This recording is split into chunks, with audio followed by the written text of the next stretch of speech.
Baik jamaah, kita kembali lagi bersama kami di rumah Mama Dede. Berkah waktu selepas waktu subuh. Ya, sekarang kita lihat lagi apa hikmahnya lagi. Hikmahnya lagi menyebabkan orang tadi bersemangat, tenang dan tentram. Walladzina amanu wa tatma'innu qulubuhum bidzikrillah, ala bidzikrillah tatma'innul qulub. Ar-Ra'd 28. Orang yang benar beriman kepada Allah, hatinya tenang dan tentram dengan zikir kepada Allah.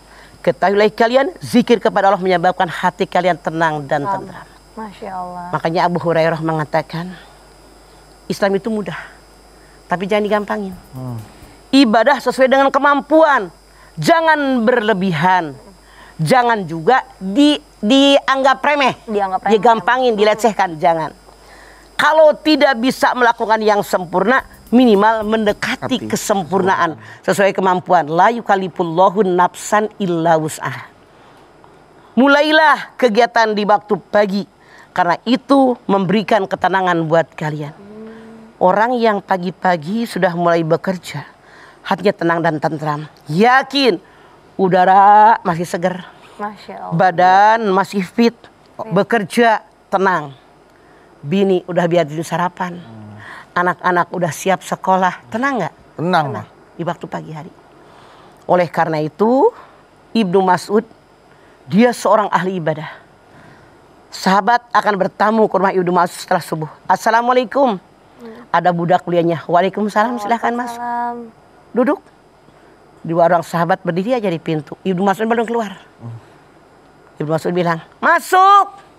Udah silahkan masuk kok, rupanya masih satu ruangan. Duduklah mereka berdua. Kata tamunya ini, saya khawatir keluarga Anda sedang tidur. Ibnu Mas'ud mengatakan, apa kau mengira keluarga aku lalai? Maksudnya sampai kesiangan sholat subuh? Tidak. Dia zikir lagi tuh di pojokan. Iya. Mungkin rumahnya nggak ada jendela atau bagaimana? Bilang sama budak belianya, lihat matahari udah terbit belum? Belum. Melanjutkan zikirnya. Melanjutkan zikir, Masya Allah. Ketika dia sudah dikatakan oleh budak belianya bahwa matahari sudah terbit, beliau menyelesaikan zikirnya baru menemui tamunya.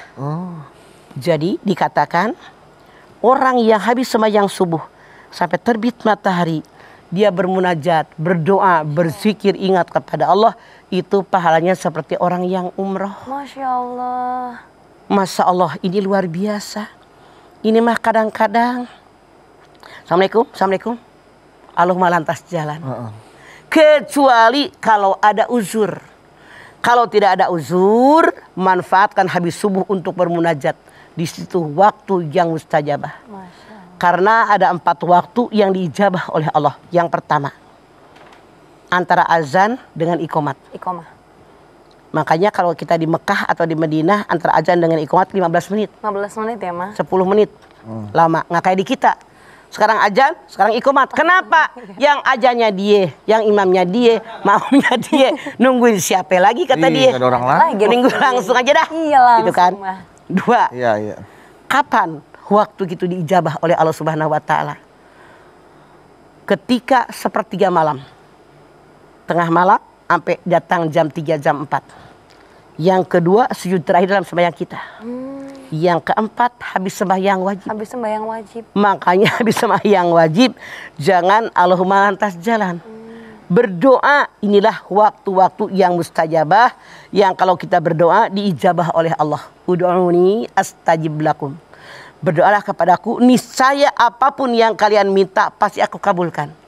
Makanya lihat orang di suatu kampung, itu dikatakan bagaimana mereka berjamaah subuh di masjidnya. Masya Allah. Kalau sembahyang subuh di masjid tadi kayak Jumatan penuh, artinya sekampung tadi imannya mantap dan kuat, pasti diberikan keberkahan.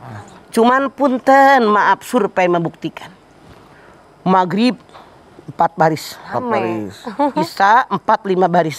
Subuh imamnya dia, makmumnya dia kene. Dikit. Kemana orang-orang sekampung? Iya, Ma. Padahal ini memulai kehidupan kita agar kita mendapatkan keberkahan. Keberkahan. Mendapatkan rezeki daripada Allah Subhanahu wa taala. Karena kita memulai hidup kita dimulai ibadah kita dengan sembahyang subuh. Sembahyang subuh. Kita banyak yang melalaikan ini, mengaku beragama Islam. Sekarang, maaf, masjid berlomba-lomba gede-gede. Iya, apa iya? Iya, Iya. mah. Modelnya kece-kece, keren nggak? Keren. Isinya, Kos. ini yang sayang. Ya Allah. Harusnya masjid ini memang bagus. Karena itu rumah tempat ibadah, Ya. rumahnya Allah.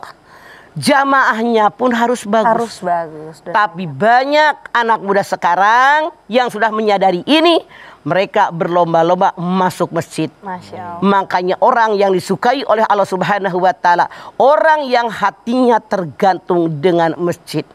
Kalau dia nggak ke masjid, ada yang hilang. Makanya ada yang disebut dengan risma, remaja Islam masjid. Masjid. Di masjid tuh anak-anak remaja, mama suka banget. Makanya kita bantu mereka sebaik-baiknya.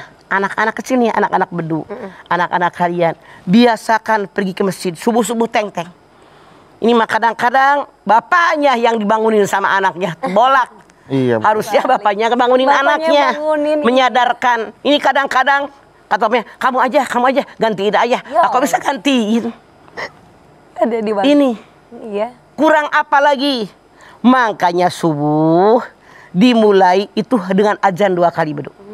Azan yang pertama membangunkan yang tertidur, 1 jam lagi subuh datang. Azan yang pertama menyadarkan orang yang sedari tadi, jadi jam 1 dia ibadah. Udah ibadah sunatnya, mandi biar seger, ngopi dulu tuh. Sebentar lagi waktu subuh sholat wajib akan datang. Jadi kegunaannya 2. Ya. Coba sebelum subuh 1 jam udah azan, siap mandi keramas agar datang waktu subuh udah siap ke masjid. Jadi jangan nyari alasan. Makanya as-sholatu khairum minan naum, salat lebih daripada tidur. Kita mah tawadik, an-naumu khairum minas sholah, tidur lebih baik daripada sholat. Coba nih kru kita, semoga memulai hidup kita dari subuh di masjid. Amin. Biasakan, mudah-mudahan ini membawakan keberkahan dan keberuntungan buat kita. Amin. Amin. Oh ya, baik kalau begitu Mama, Mas Bedu dan juga jamaah, kita akan lanjutkan lagi setelah ini. Jamaah yang ada di studio, siapkan pertanyaan ya. Nanti ajukan kepada Mama. Mama Dede